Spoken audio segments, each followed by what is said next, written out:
ஞானானந்தமயம் தெய்வம் நிர்மலஸ்படிகாகிருதியும் ஆதாரம் சர்வ வித்யாநாமய கிரீவம் பாஸ்மகே. நேயர்கள் அனைவருக்கும் அஸ்ட்ரோ KS ஐயங்காரின் பணிவான நமஸ்காரங்கள். மாத பலன் குரோதி வருஷம் தை மாதத்தினுடைய பலன்களை பார்க்கலாம். முதல்ல இந்த குரோதி வருஷம் தை மாதம் அப்படின்றது 14/1/2025 12/2/2025 வரலும் உண்டான காலகட்டத்தை குரோதி வருஷம் தை மாதம்னு சொல்கிறோம்.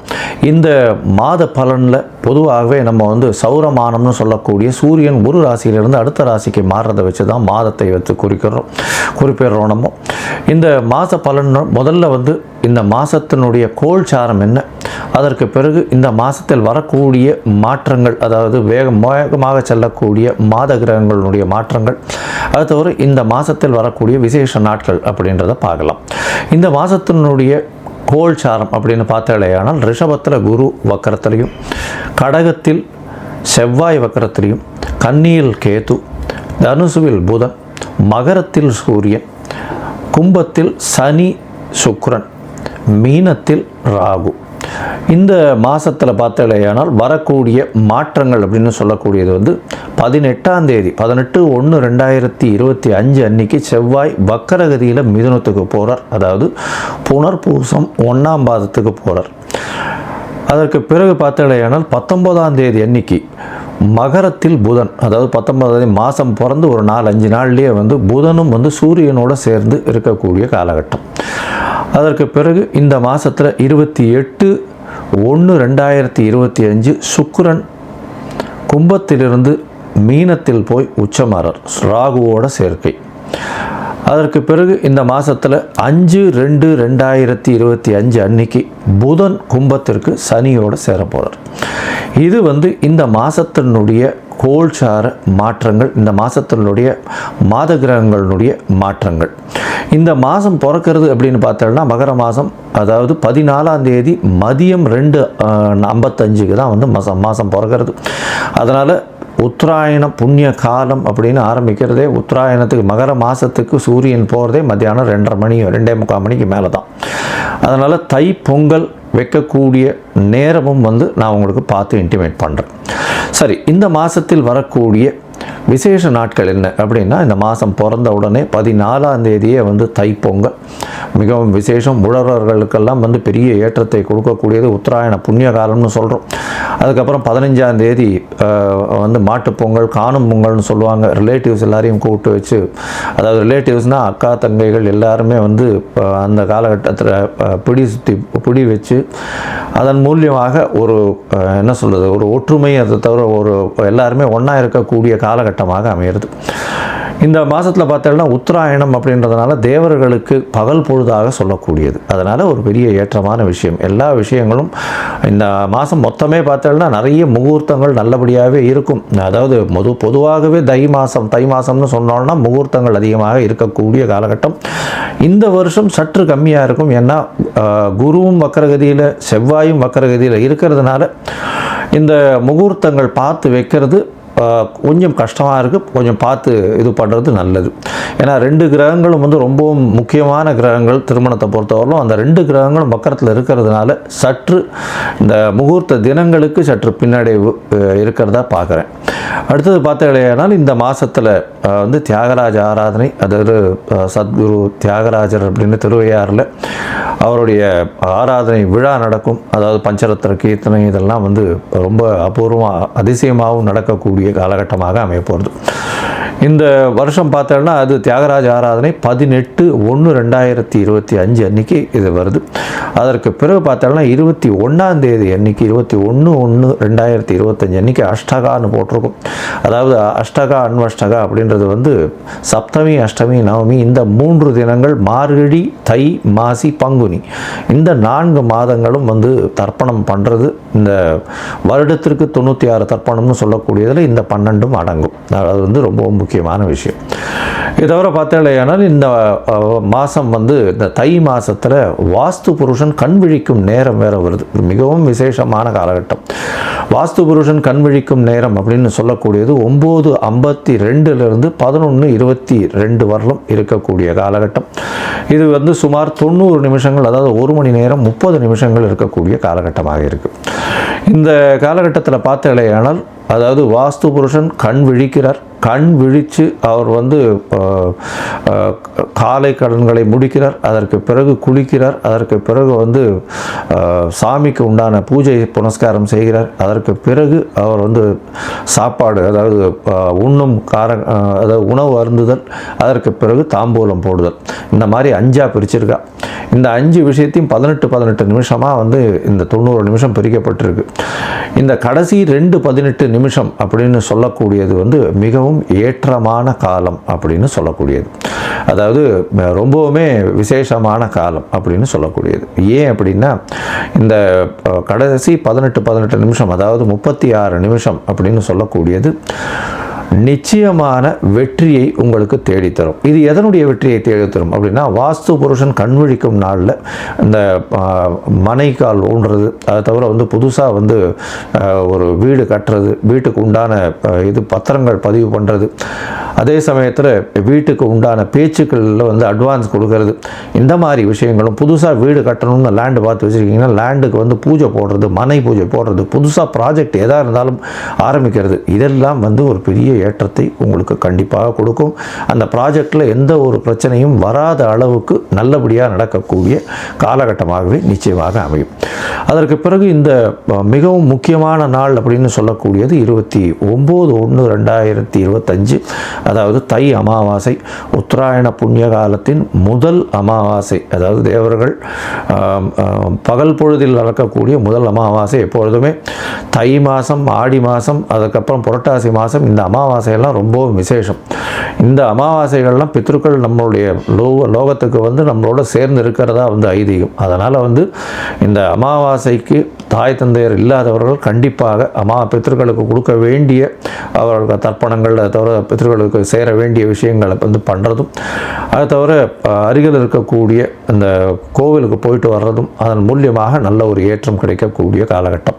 உங்களுடைய தோஷங்கள் பித்ருக்களுக்கு பண்ணாதது தோஷம் வரும், பண்ணிங்கன்னா நல்ல ஒரு ஏற்றம் வரக்கூடிய வாய்ப்புகள் நிச்சயமாக உண்டு. அடுத்த ஜென்ரேஷனும் நல்லபடியாக இருக்கும். அதை தவிர பார்த்தோம்னா இந்த வருஷம் ரத சப்தமி, அது வந்து 4/2/2025 அந்த அன்னைக்கு வருது. அதாவது சூரியன் தேர்கால் திரும்புறதுன்னு சொல்லுவாள். அந்த ரத சப்தமம் வந்துருத்தோம்னா அதுக்கப்புறம் வந்து உங்களுக்கு ஃபுல் அண்ட் ஃபுல் வெயில் அதிகமாகிட்டே போக ஆரம்பிச்சிடும். இனிமேல் வரக்கூடிய காலங்கள் எல்லாமே வெளிச்சம் ரொம்ப அதிகமாக இருக்கும். லாங் டேஸ் வந்து வரக்கூடிய வாய்ப்புகள், அதாவது டே டைம் வரக்கூடிய வாய்ப்புகள் மிகவும் அதிகமாக இருக்கும். இந்த மாதத்தில் மிக மிக மிக மிக முக்கியமான நாள், ஒரு பெரிய விசேஷமான நாள் அப்படின்னு சொல்லக்கூடியது வந்து பார்த்தாலேயானால் தைப்பூசம். தைப்பூசம் அப்படின்னு சொல்கிறது 11ஆம் தேதி வருது. 11/2/2025 அன்றைக்கி வருது. அதாவது 29 தை மாதத்தில் வருதுன்னு வச்சுக்கோங்களேன், கடைசி நாளுக்கு வருது. தைப்பூசம் அப்படின்றது வந்து முருகனுக்கு அலகு குத்துறது, வேல் சுமக்கிறது, அதை தவிர காவடி சுமக்கிறது, பால் குடம் எடுக்கிறது, இதெல்லாம் நிறைய விஷயங்கள் நடக்கும். ஆனால் தைப்பூசம்னு ஞாபகம் வந்ததுனாலே அதுக்கு முதல்ல ஞாபகம் வர்றது வள்ளலாரனுடைய ஒரு பெரிய விசேஷம், தனிப்பெரும் ஜோதி, அதாவது அருட்பெரும் ஜோதி தனிப்பெரும் கருணைன்னு சொல்லக்கூடியது. அதாவது அணையாத விளக்கு, எப்பொழுதுமே வந்து இன்று வரலும் சாப்பாடு தானமாக கொடுக்கக்கூடிய ஒரு பெரிய இடம் இந்த வடலூரில் இருக்குது. ரொம்ப பெரிய விசேஷம். இன்னி வரலும் அவர் ஏற்றிய விளக்கு இன்னி வரலும் வந்து சாப்பாடு வந்து கொடுத்துட்ருக்காங்க. மிகப்பெரிய அதாவது தர்மம் செய்யக்கூடிய விஷயமாக அது சொல்லப்படுறது. ஏன்னா சாப்பாடு கொடுக்கறதுன்றது அன்னதானம் இருக்கிறதுலே ரொம்பவும் விசேஷம். அதுவும் வந்து இத்தனை வருடங்களாக கண்டினியூஸாக டெய்லி கொடுத்துட்ருக்காங்கன்னா ரொம்ப பெரிய விஷயம். அது வந்து ஃபாலோ பண்ணுறதும் ரொம்ப கஷ்டம், அதை செய்கிறதும் ரொம்ப கஷ்டம். அதை பண்ணிகிட்ருக்காங்க அப்படின்னும்பொழுது மிகப்பெரிய ஆச்சரியமான விஷயம். அண்ட் கண்டினியூஸாக பண்ணுறதுல ரொம்பவும் சந்தோஷம். அவங்களுக்கு பெரிய அதாவது கோடி நமஸ்காரங்களை அவங்களுக்கு நிச்சயமாக தெரிவிக்கணும். இப்போது மேஷம் முதல் மீனம் வரை இந்த தை மாதத்தின் பலன்களை பார்ப்போம். அதற்கு முன்னாடி உங்கள் எல்லோருக்கும் என்னுடைய பொங்கல் திருநாள் நல்வாழ்த்துக்கள். அதை தவிர இந்த உத்தராயண புண்ணிய காலம் நல்லபடியாகவே நல்ல மாற்றங்களோடும் ஏற்றங்களோடும் உங்களுக்கு பிறக்கணும்னு நானும் ஆண்டவனை வேண்டிக்கிறேன். உங்கள் எல்லாருக்கும் ஆசீர்வாதங்கள். இந்த மாதத்தில் பார்த்தாலேயானால் நிறைய முகூர்த்தங்கள் வரணும். ஆனால் இந்த சற்று முகூர்த்தங்கள் கம்மியாக இருக்குது. இளைஞர்கள் கல்யாணத்துக்கு பார்த்து கொண்டிருக்கிறவர்களுக்கு நல்லபடியாக கல்யாணம் வரணும் அப்படின்றத வேண்டிக்கிறோம். சரி, இப்போ மேஷம் முதல் மீனம் வரை உண்டான ராசிகளுக்கு என்னென்ன பலன்கள் அப்படின்றத பார்ப்போம். அதற்கு முன்னாடி என்னுடைய மொபைல் நம்பர் ஸ்க்ராலிங்கில் போயின்னு இருக்கும். உங்களுக்கு ஒருவேளை ஏதாவது அஸ்ட்ராலாஜிக்கல் கன்சல்ட் தேவைப்படுமையாயின் நீங்கள் எனக்கு ஃபோன் பண்ணுங்க. உங்களுடைய date, time, place of birth, உங்களுடைய அதாவது பெயர், உங்களுடைய தாய் தகப்பனார் பெயர் வரலும் எனக்கு அனுப்புங்க.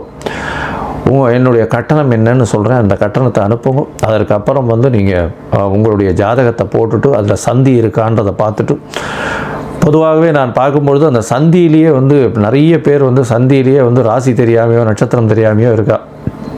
ஏன்னா மிருகசீரிஷ நட்சத்திரம் ரிஷபத்திலையும் வரும், மிதுனத்திலையும் வரும். விசாக நட்சத்திரம் பார்த்தீங்கன்னா துலாத்திலையும் வரும், விருச்சிகத்திலையும் வரும். அந்த மாதிரி உடைந்த நட்சத்திரங்கள் 2 ராசியிலையும் வரும். அதனால் எந்த ராசினே தெரியாமல் இவ வாட்டுக்கு 40-50 வயசு வரலும் மிருகசீரிஷம்னு ரிஷப ராசிக்கு அர்ச்சனை பண்ணிட்டு இருப்பாள். ஆனால் ரிஷப ராசியில் இருப்பாள். அதாவது மிதுன ராசிக்கு அர்ச்சனை பண்ணிட்டு இருப்பாள், ரிஷப ராசியில் இருப்பாள். அந்த மாதிரியான நிறைய மாற்றங்கள் இருக்குது. அதனால் இதை தெரிஞ்சுக்கோங்க முதல்ல. அதுக்கப்புறம் உங்களுடைய தசாபுக்தி அந்தரம் சூக்ஷ்மம். ஏன்னா எந்த ராசியோ அதே மாதிரி லக்ன சந்தி இருந்துருத்துனா அந்த லக்னம் சந்தியாக போச்சு ஆனால் நிச்சயமாக அந்த லக்னத்தின் சுபர் வேறையாக மாறிடுவார். அதனால் உங்களுக்கு நல்ல காலம் நல்லா நடந்துட்டுருக்கு, தசை நல்லா நடந்துட்டுருக்கு நீங்கள் நினச்சிட்டு இருப்பீங்க, அந்த தசை நல்லபடியாகவே இருக்காது. அதனால் இன்றைய காலகட்டம் எப்படி இருக்குது, அதை தவிர இன்றைய கோல்சார பிரகாரமும் உங்களுடைய தசாபுக்தி அந்தரம் சூக்ஷ்மம் பிரகாரமும் என்ன ஒரு பலன் இருக்குது அப்படின்றத பார்த்து உங்களுக்கு சொல்கிறேன். இப்போது மேஷம் முதல் மீனம் வரை ஒரு ராசியாக பார்க்கலாம். கும்பம், அவிட்டம், சதயம், பூரட்டாதி, இந்த 3 நட்சத்திரம் 9 பாதங்களை கொண்ட ராசி. ராசியின் அதிபதினு சொல்லக்கூடியவர் சனி உங்களுடைய ராசியிலே இருக்கார். 7.5 சனி நடந்துட்டுருக்கு, ஜென்ம சனி நடக்கிறது. ஸ்ட்ரெஸ்ஸு கொஞ்சம் அதிகமாக இருக்கும். உடல் நலத்தை கொஞ்சம் ஜாகிரதையாக பார்த்துக்கோங்க. மன அழுத்தங்கள் அதிகமாக இருக்கும். வேலை பளு அதிகமாக இருக்கக்கூடிய காலகட்டமாக இருக்குது. இந்த மாதம் பார்த்தேனால் உங்களுக்கு பொதுவாகவே மாத கிரகங்கள்னு சொல்லக்கூடிய சூரியன், புதன், செவ்வாய் மற்றும் சுக்கிரனுடைய மாற்றங்களை வச்சு தான் இந்த மாத பலன்களை சொல்லுவோம். இந்த மாதத்தில் உங்களுடைய ராசியில் சுக்கிரன் இருக்கிறது பெரிய விசேஷம். ஏன்னா 4, 9 அதிபதினு சொல்லக்கூடிய சுக்கிரன் உங்களுடைய ராசியில் இருக்கிறது, அதுவும் நட்பு வீட்டில் இருக்கிறது மிகவும் ஏற்றம். ஏன்னா உங்களுக்கு இந்த ராசிக்காரர்களுக்கு மிகப்பெரிய யோகர். இதன் மூலியமாக பார்த்தாலேயானால் சுக்கிரன் உங்களோடு சேர்ந்திருக்கக்கூடிய காலகட்டம் ரொம்பவும் நல்ல ஒரு ஏற்றத்தை கொடுக்கக்கூடிய காலகட்டம். இந்த காலகட்டத்தினால நீங்கள் எடுத்த காரியங்கள் நிச்சயமாக நிறைவேறும். படிக்கக்கூடிய மாணவியர்களுக்கு பெரிய ஏற்றம் கிடைக்கக்கூடிய வாய்ப்புகள் நிச்சயமாக உண்டு. இருந்தாலும் உடல் உழைப்பு அதிகமாக தேவைப்படக்கூடிய காலகட்டமாக அமையப்போகிறது.